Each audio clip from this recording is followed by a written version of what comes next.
A listener note, this episode contains descriptions of graphic material and references to suicide and may not be suitable for a younger audience.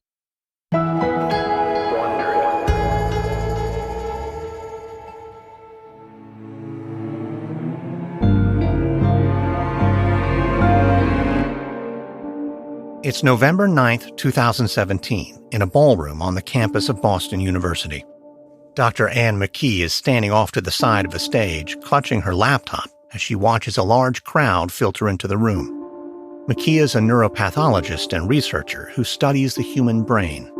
She has blonde hair and is wearing a dark jacket and a pressed white button-up, a conservative outfit that's fitting for today's event, an annual medical conference hosted by the university. As part of the event, McKee has been scheduled to present her latest findings. But as she looks out at the ballroom, McKee can see she's about to speak to a far different crowd from the usual gathering of academics and medical scientists. The ballroom is filling up with local and national news reporters. They're carrying microphones and cameras, and there's a buzzing sense of anticipation as the crowd waits for McKee to address what's now becoming a national news story. McKee has spent years studying a degenerative brain disease called chronic traumatic encephalopathy, or CTE. The disease is associated with the kind of head trauma experienced by soldiers in combat or victims of physical violence. But McKee, who runs a university center focusing on CTE, has cultivated a specialty for analyzing the brains of deceased athletes. And recently she examined the brain of a man who might be the most high-profile athlete yet. Aaron Hernandez was once among the most promising young players in the NFL. But after just 3 seasons with the New England Patriots, Hernandez was arrested and convicted of murder. Then, earlier this year, at just 27 years old, Hernandez died in prison. The following day, Hernandez's family donated his brain to McKee's lab for analysis. And it was during her examination that McKee made a shocking discovery, one she knows could have repercussions far beyond the world of brain science and even transform the multi-billion-dollar industry of professional football. When it's her time to speak, McKee heads to the lectern and looks over her shoulder to confirm her presentation is being projected onto the screen behind her. Then she begins to address the crowd. First, I want to thank the Hernandez family for entrusting our lab with Aaron's brain. I know this whole process has been very difficult for them, and I appreciate everyone coming here, making time to better understand what we believe is a critical issue for human health. Now, as you might know, at our lab, we've studied a total of 468 brains, but the severity of trauma we found with Mr. Hernandez is something we've never seen before in someone this young. Now, if you look at the slide behind me, you'll see an image of a healthy 27-year-old brain. McKee gestures to a cross-section showing 2 hemispheres of a normal human brain. Then she clicks over to the next slide. Now you can compare that with this image of Aaron Hernandez. As you can see, Aaron's brain appears shrunken, with large holes throughout. And what that reveals are classic signs of CTE, especially in the frontal lobes, which are very important for decision-making, judgment, and cognition. McKee clicks over to the next slide. And here we can also see that Mr. Hernandez had early brain atrophy. Now, this kind of trauma occurs when the brain hits the sides of the skull. That often happens when players collide with each other or land on the ground. And because those impacts are taking place inside the skull, there's no helmet in the world that can prevent the damage. It's an intrinsic component of football. Now, I know I've introduced some complicated issues with neuroanatomy, so I'm happy to take questions. A reporter in the audience raises her hand. Dr. McKee, the damage we're seeing in Aaron Hernandez's brain, is it possible it could have been caused by just 1 or 2 concussions? No, this is substantial damage that undoubtedly took years to develop. We observed a number of features that point to repetitive brain trauma. Aaron probably experienced thousands of these collisions over the course of his career. Do you believe that this trauma can explain Mr. Hernandez's disturbing behavior? Well, that's a complicated question. In any individual, we can't take the pathology and explain the behavior. But Aaron Hernandez was convicted of murder. To what degree is CTE implicated in this crime? McKee pauses. It's impossible to draw a perfect cause and effect between a neurological condition and a person's decisions. There are far too many complicating factors, including all the experiences a person accumulates over the course of their life. Still, McKee and other scientists have learned a lot about chronic brain injuries, and those findings can't be dismissed in a case like Aaron Hernandez. Well, what we can say in our collective experience is that individuals with CTE and CTE of this severity, they have difficulty with impulse control, decision-making, inhibition of impulses for aggression, emotional volatility, and rage behaviors. We've seen this emerge many times. The crowd of reporters begins murmuring. McKee knows her findings, and her blunt statement about the dangers inherent in football carry large implications for everyone involved in the sport, from the NFL down to the Pee Wee leagues. She's amassed compelling evidence that head trauma, sustained on the field, can have devastating effects that bleed out into the wider world. And while her findings will likely reignite the public debate about the risks of playing football, McKee also can't help but think about Aaron Hernandez himself. He was a terrible tragedy, wreaked havoc on the lives of those around him. But now that he's gone, maybe his story can offer a lesson about sports, fame, and money, and our collective willingness to ignore a crisis until it's too late.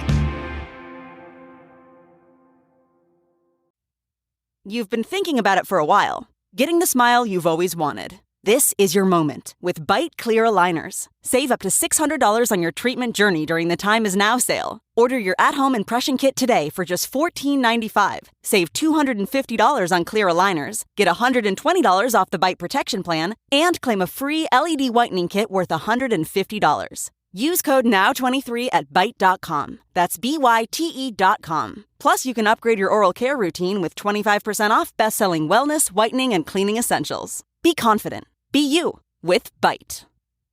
This episode is brought to you by Pipedrive, the easy and effective CRM for closing more deals and to drive small business growth. Struggling to stay on top of the many tasks involved in keeping your business afloat? Look no further. With Pipedrive, you can track your sales pipeline, manage leads, and automate your entire sales process in one central place, so you can focus on selling. No matter where you are in your small business journey, Pipedrive's plans are designed for every step of the way. Sign up today and get a special 30-day free trial now at pipedrive.com with the code PODCAST. That's pipedrive.com with the code PODCAST.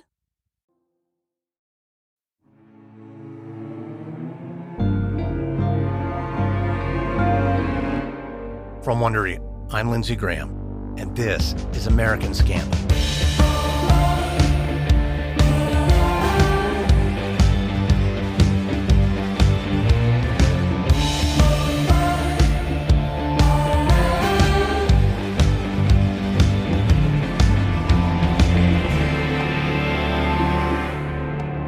When news of Aaron Hernandez's arrest broke in 2013, it was almost too shocking to believe. One of the top players of the NFL's most glamorous team, the New England Patriots, stood accused of murder.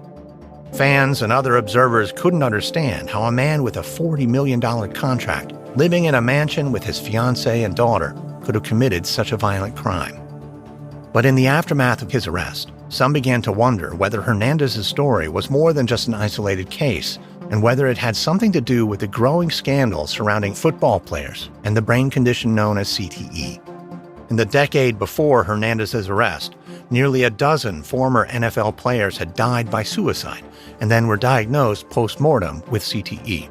And about a month after Hernandez's arrest, the NFL reached a large settlement with former players, compensating them for concussion-related injuries. So when researcher Ann McKee announced that Hernandez's brain showed striking evidence of CTE, his family, friends, and former teammates weren't surprised. They'd seen how Hernandez had unraveled over half a decade. A sweet, fun-loving boy had gradually descended into a state of paranoia with wild and sudden mood swings and a fascination with drugs and violence. And while many were surprised that Hernandez ended up in prison for murder, there had been warning signs all along the way, including failed drug tests, bizarre behavior in the locker room, and numerous run-ins with the law. But Hernandez had often been treated differently. He was a rare football talent and a standout on two of the greatest teams of the era, in college at the University of Florida, then as a professional with the New England Patriots. And because Hernandez was a winner, he was often shielded from the consequences of his behavior, even when those closest to him began to see the signs of trouble. This is Episode 1. The Vow.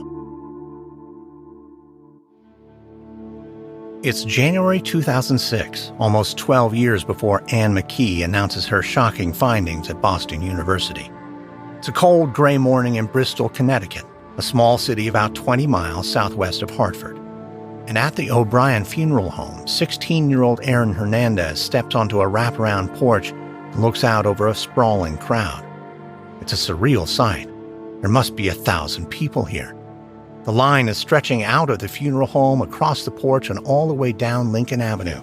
And while Aaron recognizes some of the people from school or the neighborhood, most of them are strangers. For Aaron, the whole thing doesn't feel real. Seems like just yesterday that his father, Dennis, checked into a hospital for an emergency hernia surgery. And at first, everything seemed to be fine. But then Dennis went into toxic shock. The next thing they knew, he was gone, at just 49 years old. Aaron is only a high school junior, and with a loss so sudden and so unexpected, he's barely been able to make sense of his unfolding grief. But he can also see he's not the only one who's suffering. All around the funeral home, strangers look despondent, as if they'd lost a member of their own family. Aaron has heard all the stories. His father was something of a local hero in Bristol, and the star of every sports team in his youth. His nickname around town was the King. And even as a middle-aged adult, people in town still spoke with reverence about his athletic gifts, remembering how Dennis had secured a scholarship to play football at the University of Connecticut. Dennis was one of those local figures who loomed larger than life, and Aaron always dreamed of following in his footsteps, making it as an athlete. So far, it seems like he's on track. Aaron is now one of the best high school football players in the state. He's a star tight end and wide receiver who's already been approached by recruiters from colleges around the country. He, of course, owes a lot of his success to his late father. Aaron and his brother, DJ, both showed an early talent for sports, and Dennis worked hard to cultivate their gifts, waking them up early to do push-ups and run drills in the backyard, and teaching them the value of hard work and perseverance. The training paid off for Aaron and his brother. DJ is now the quarterback of the University of Connecticut. But for the two Hernandez brothers, reaching that level of success came with costs. While Dennis poured his passion into building the boys up, he would also tear them down with the same ferocity. When Dennis believed his sons fell short, he would beat them. One time, when Dennis was really angry, he stabbed DJ in the scalp with the sharp prongs of a vacuum cord. Aaron remembers screaming as the blood poured down his brother's face. But Dennis could even be more cruel with Aaron. Aaron didn't always carry himself with the type of machismo that Dennis expected of his sons. Dennis would hurl homophobic slurs at him, saying that a gay boy had no place in the Hernandez home. But Aaron wasn't gay. He was bisexual. And he's been secretly carrying on a romantic relationship with one of his friends from his high school team. So as he makes his way through the funeral home and peers over at his father's casket, he's filled with a deep feeling of shame. More than anything else in the world, he wanted to make his father proud and become the kind of man Dennis always valued, strong and fearless, unbreakable on the field and off. But Aaron can still become that man. He can still do his best to honor his father's legacy. So even when the casket is closed for the final time and his older brother and mom begin to weep, Aaron refuses to allow himself a single tear. He won't show any weakness. Even as Aaron says goodbye to his father one last time, instead he puffs out his chest and keeps his shoulders straight. And as he walks away, past crowds of onlookers, Aaron makes a solemn vow. One he knows will give him the strength to make it through his grief. He's not going to visit his father's grave, not until he carries out Dennis's ultimate dream for his two sons, to make it to the NFL and to win a Super Bowl. In the days and weeks after his father's death, Aaron Hernandez remains committed to his solemn vow. The 16-year-old puts his head down and channels all his energy into training, working to become one of the best football players in Connecticut. He surpasses his older brother and recently deceased father in size and strength. And soon college football coaches from around the country take notice and begin trying to recruit Hernandez to play for their teams.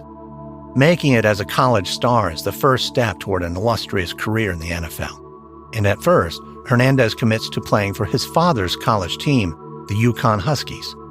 But in the spring of 2006, Hernandez takes a trip down to the University of Florida in Gainesville, where he quickly falls in love with the school's football program.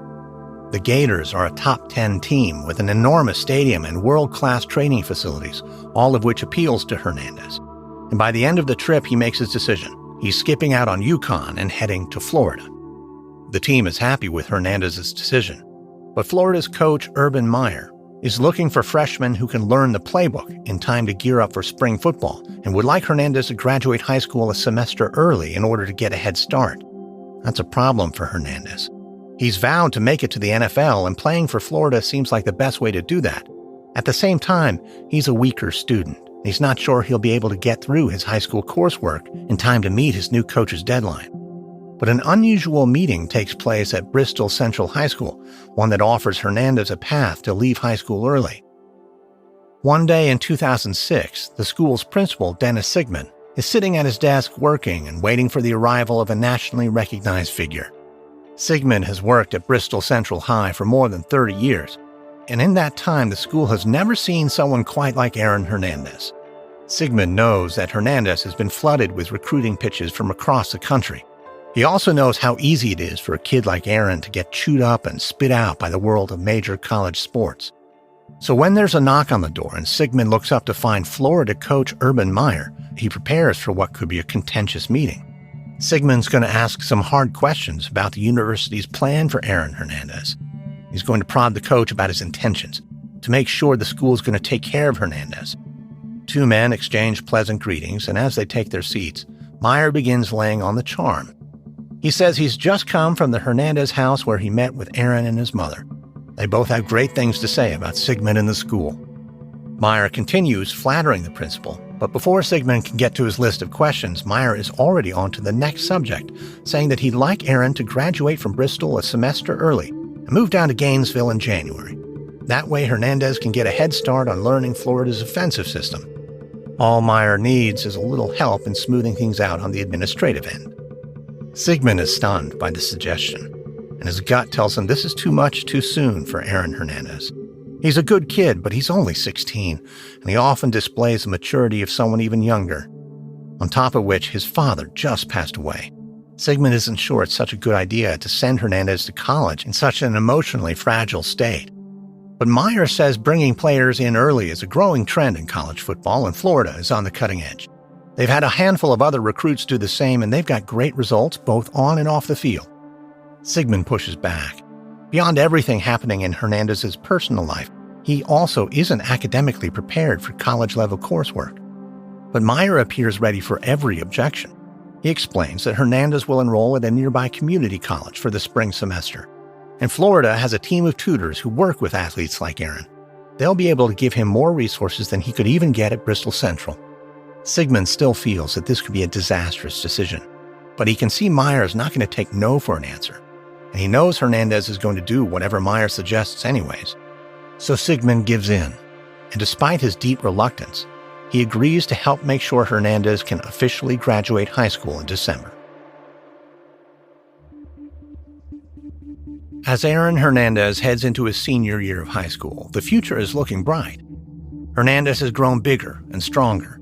He has a scholarship to a college with a top 10 football team, and he feels like he's on his way to becoming the man his father wanted him to be. But at home, things start to fall apart.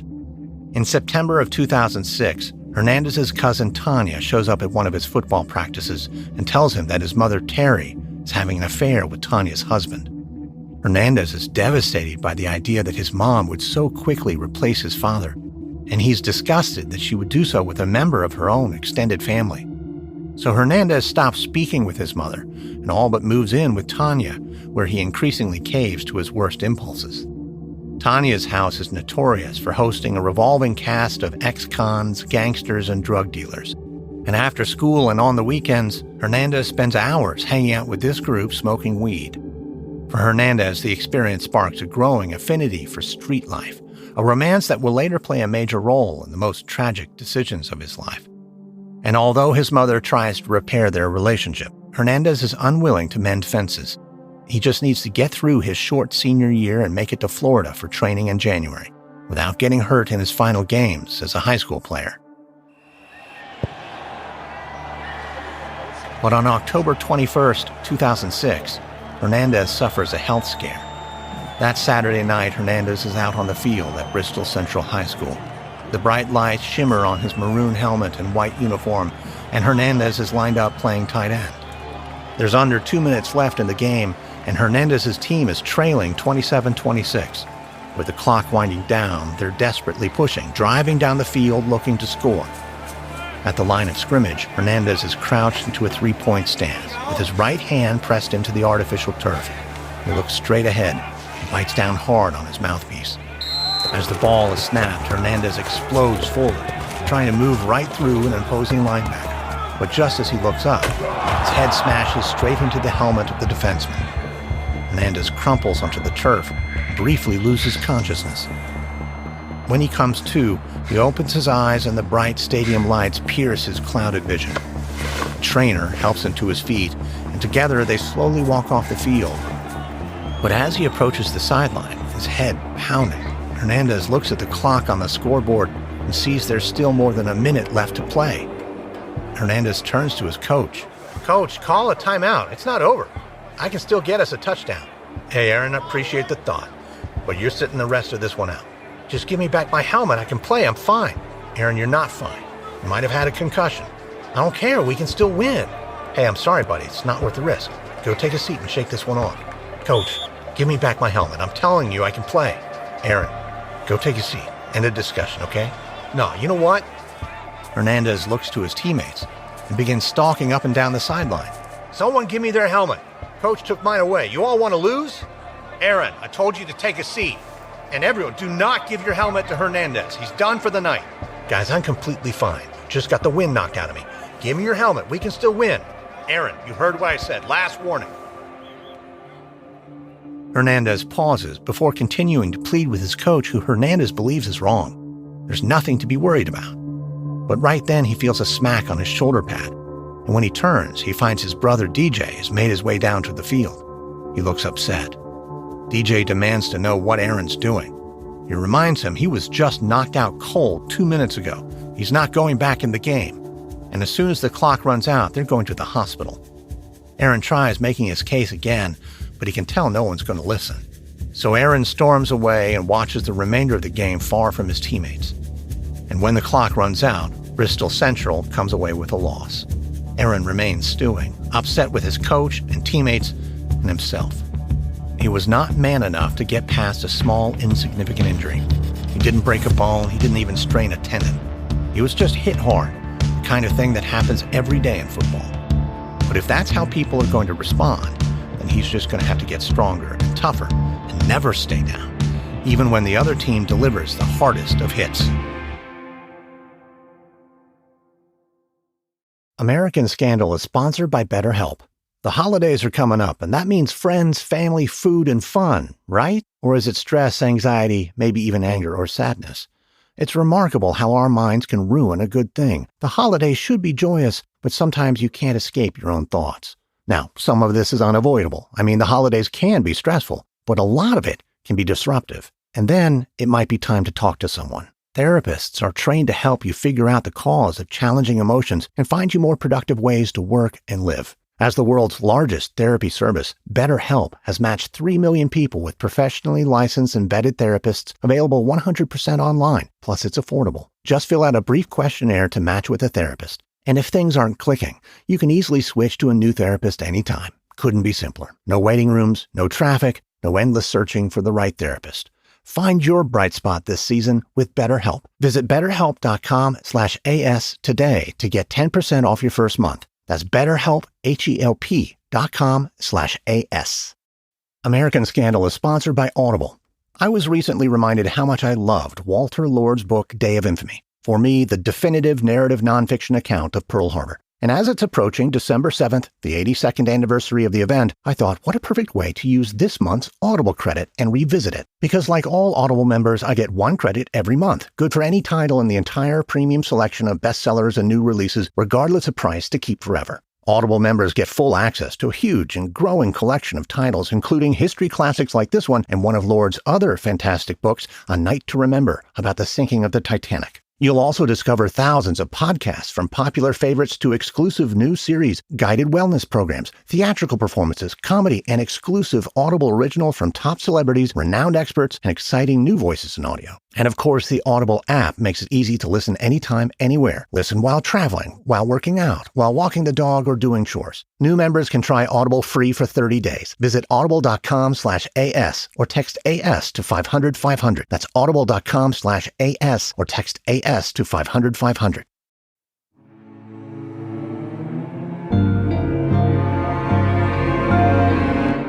In October of 2006, after colliding headfirst with an opposing player in a high school football game, Aaron Hernandez is taken to the hospital. And following a medical evaluation, he's diagnosed with a concussion. Still, Hernandez doesn't waste any time returning to the field. The following week, he suits back up and plays the very next game for Bristol Central High.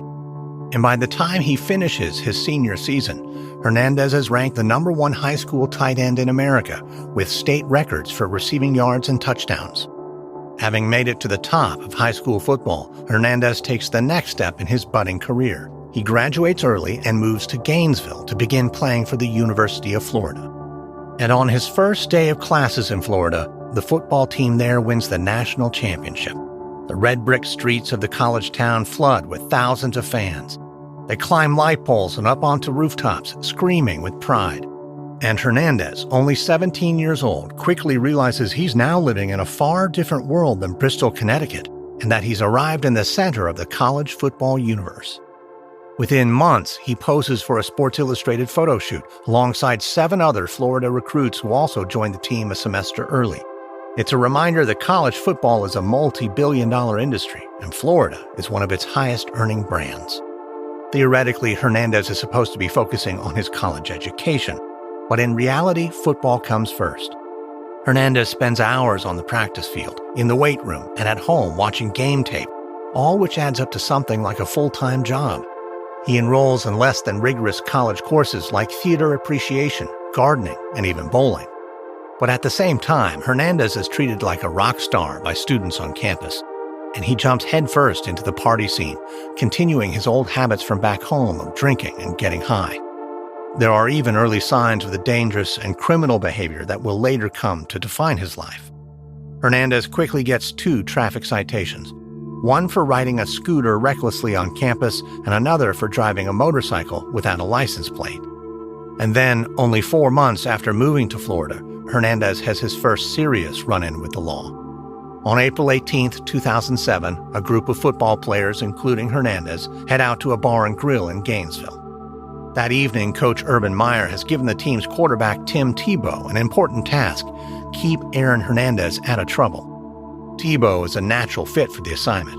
He's a squeaky clean Christian and a charismatic leader, and this is an opportunity to show how his maturity can rub off on the other players.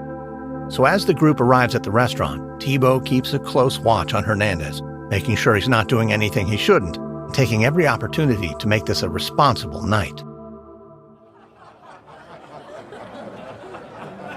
A little before 1 a.m., Tebow finds Hernandez and another player at a high-top table accepting a couple of drinks from a waitress.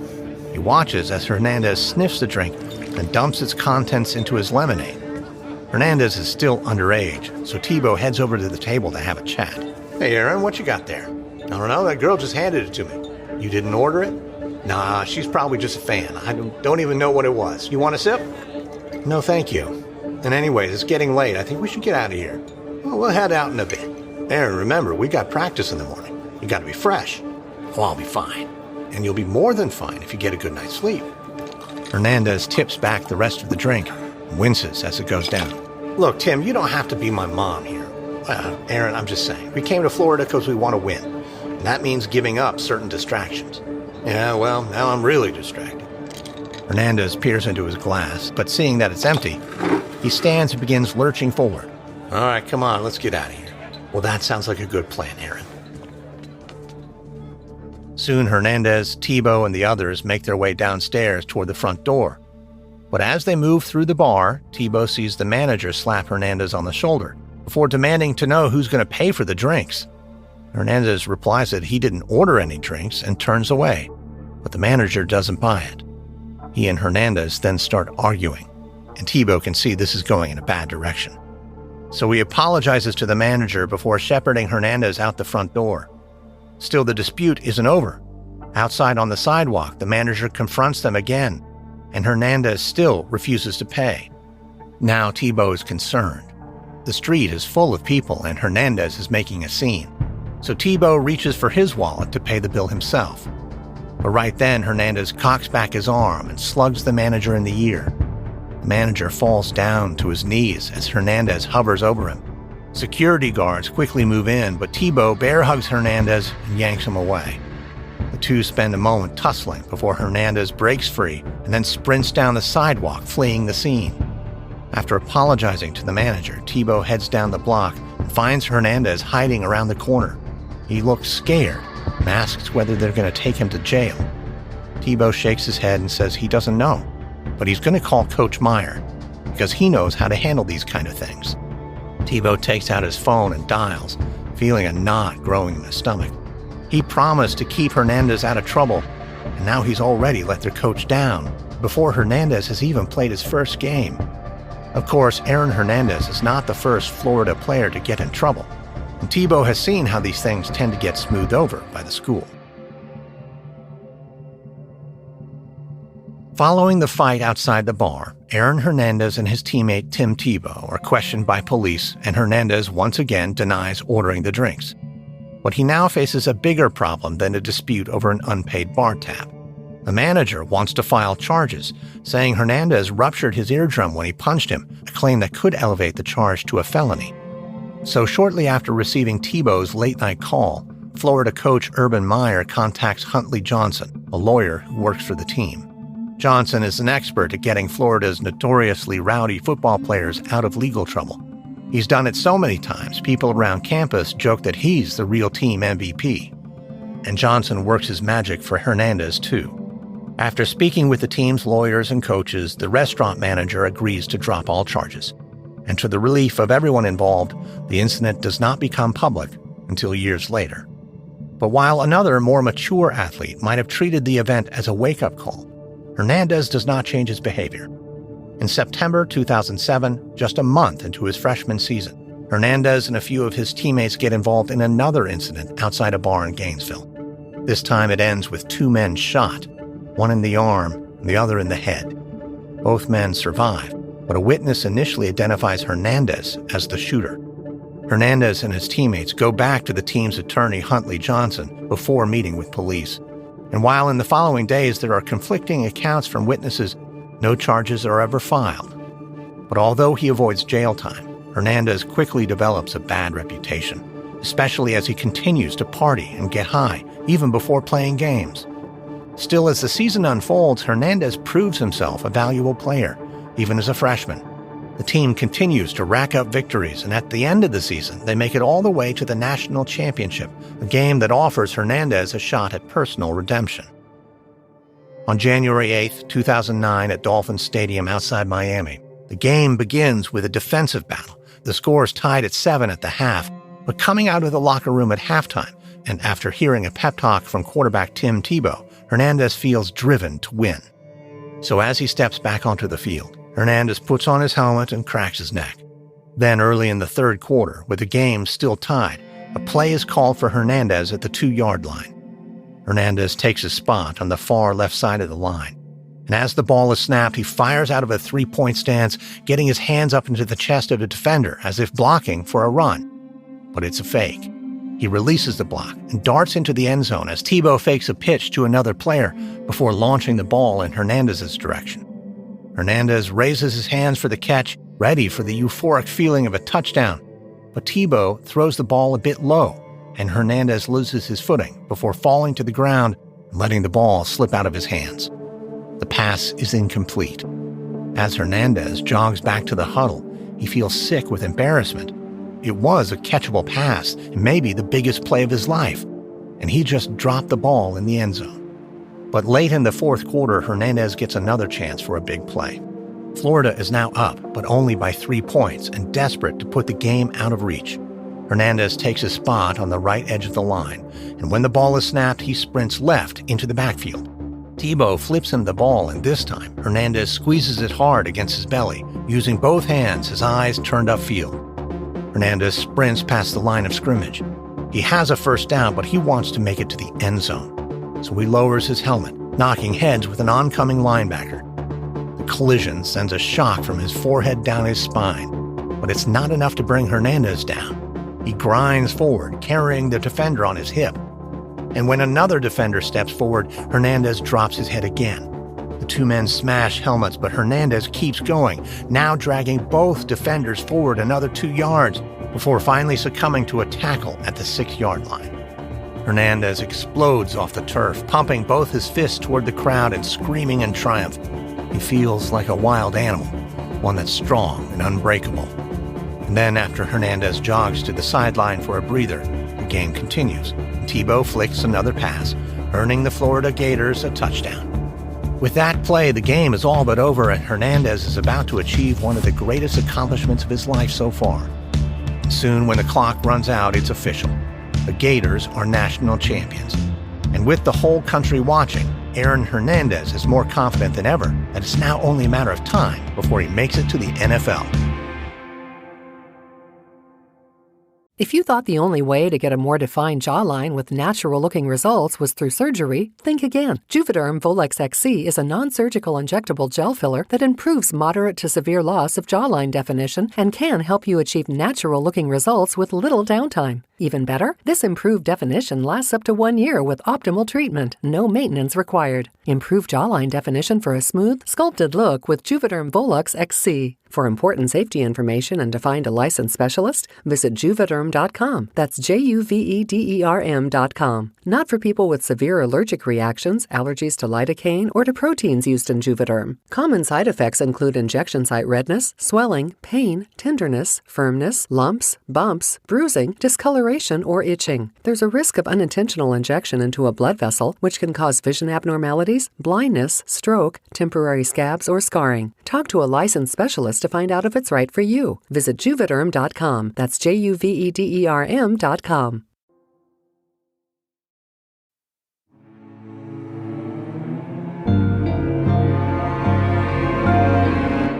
By 2009, Aaron Hernandez proves himself capable of performing at the highest level of college football.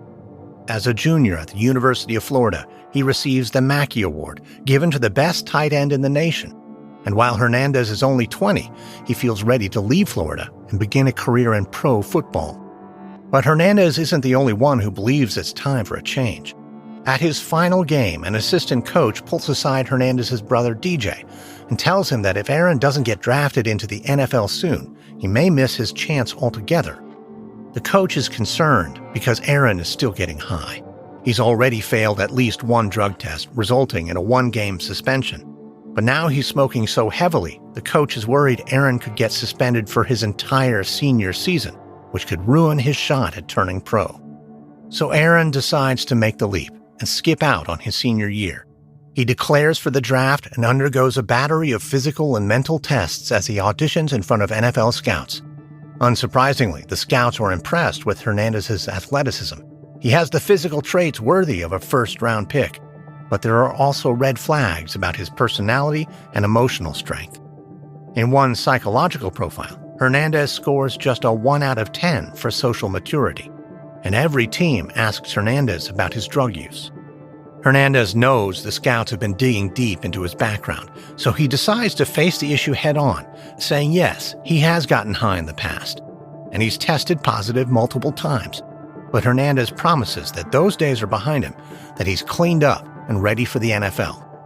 But despite his promises, many evaluators will come away believing it's just too risky to invest millions of dollars on a contract for Hernandez, and Hernandez ends up on the do not draft list for several organizations. But there are 32 teams in the NFL, and even if he's blacklisted by a few of them, Hernandez still has faith he'll make it to the pros. So he stays the course.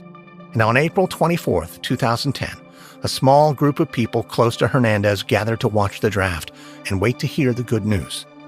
This group includes Hernandez and his brother DJ, along with Hernandez's agent and a few other family members and friends. They've all piled into the living room in DJ's apartment in Bristol, Connecticut, with coverage of the draft playing on TV. As DJ glances around the room, he can see everyone here is a bundle of nerves. It's the third straight day they've assembled, waiting to see which team is going to pick Aaron. And by now, the draft is halfway through the 4th round, out of 7 total. It's not looking good. Even though Aaron has a stellar career as a college athlete, DJ can tell that professional teams just don't want to take a risk on someone with a history of getting into trouble. It's both painful and disappointing. Playing in the NFL has been Aaron's lifelong dream, and DJ has always been there, dreaming along with him. And while it's not over yet, and there are still 3.5 more rounds, even if Aaron does get drafted, this moment should serve as a wake-up call, showing Aaron that he needs to get serious about his life and career. So during a commercial break, DJ says he's going to get some fresh air, and he suggests that Aaron come outside with him.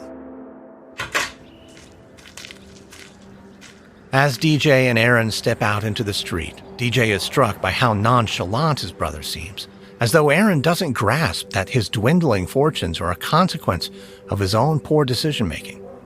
DJ has a few words to say to his brother, but he doesn't think it's a good idea to start with anything that sounds hostile or accusatory. So instead, he asks a series of gentle but leading questions. Man, this is pretty crazy, right? Everyone knows you're the best tight end of the draft. Why do you think you're dropping like this? Well, hell if I know, DJ. The teams just do what they're going to do. If they want to make a mistake, it's out of my hands. Well, except there is something you could have done, right? Couldn't you have taken it a little easier on the weed? Well, I don't know. I smoked every day at Florida and still got the Mackey Award. Yeah, but look, Aaron, I got to shoot straight. You might have been able to get away with that in Florida, in college, but these coaches are in the NFL. They're not going to baby you like Coach Meyer. They will cut you and move on to the next guy. You think I acted like a baby at Florida? I earned what I got. No, that's not what I'm saying. You're saying I didn't work hard to make it this far. No, of course, I know you worked hard. That's exactly what I'm trying to say. You put your life into this. This is your dream. And this is what older brothers do. It's what Dad would have said if he was here. I'm trying to protect you, man. DJ, you don't need to protect me. I'm going to get drafted, and when I do, I'm not going to be some third-string nobody. You'll see. Anyways, it's about to come back on. Let's go inside. Okay, but look, just promise me you're going to get serious and get yourself cleaned up. Aaron doesn't say anything and begins walking back toward the apartment before calling out over his shoulder, "Come on, commercial's over. Let's go see who's going to take me." DJ can see he's not going to wring any concessions out of his younger brother. So he follows Aaron back inside the apartment and takes a seat in front of the TV, along with the rest of the group. They continue to watch the draft as it plods along through the 4th round. But soon Aaron's cell phone rings and everyone in the room goes silent. Aaron picks it up and puts the call on speakerphone. An NFL team official is on the other end of the line, and he announces he has some good news. Aaron Hernandez is about to be drafted by the New England Patriots. The room erupts in cheers, and Aaron runs into DJ's arms, giving him a long hug as the two begin to cry. The news comes as an incredible relief to DJ. A part of him believed Aaron's off-the-field behavior was going to cost him his entire future. But now Aaron is going to get to play for the Patriots, their hometown team. When he was a kid, Aaron used to run around the schoolyard wearing his Patriots jersey. It's the kind of fantasy every young athlete dreams of. And while it's good to have Aaron so close to home, DJ is going to have to continue to keep an eye on him. Because Aaron has a long history of getting into trouble back at home. But now, the entire sports world is going to be watching. From Wondery, this is episode 1 of Aaron Hernandez, A Football Tragedy from American Scandal.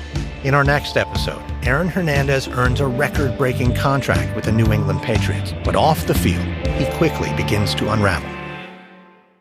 Hey, Prime members, you can listen to American Scandal ad-free on Amazon Music. Download the Amazon Music app today. Or you can listen ad-free with Wondery Plus and Apple Podcasts. Before you go, tell us about yourself by completing a short survey at Wondery.com/survey. If you'd like to learn more about Aaron Hernandez, we recommend the books The Truth About Aaron by Jonathan Hernandez and All-American Murder by James Patterson, as well as the Boston Globe series Gladiator, Aaron Hernandez and Football, Inc. This episode contains reenactments and dramatized details. And while in most cases we can't know exactly what was said, all our dramatizations are based on historical research. American Scandal is hosted, edited, and executive produced by me, Lindsey Graham, for Airship. Audio editing by Christian Paraga. Sound design by Molly Bach. Music editing by Katrina Zemrak. Music by Lindsey Graham. This episode is written by Corey Metcalf. Edited by Emma Cortland.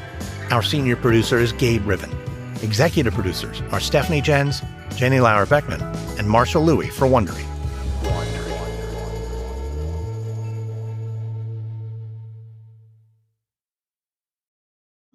It's the thought that counts. It's just another way of saying you're getting socks again. So just cut to the chase and treat yourself to the gift of Wondery Plus. Take advantage of our best offer of the year. Right now, new subscribers get Wondery Plus for just 99 cents per month. That's a remarkable value considering all you get. In the mood for award-winning podcasts? What about edge-of-your-seat thrillers? Or perhaps something that'll teach you more about the world around us? With Wondery Plus, enjoy 40,000 plus ad-free episodes of your favorite podcasts. You'll also gain access to amazing live streams, discounts on merch, and more. So when you unwrap that ugly Christmas sweater, you can smile, knowing you already got the gift you wanted. Take advantage of this Wondery Plus offer. Subscribe to Wondery Plus on Wondery.com/plus.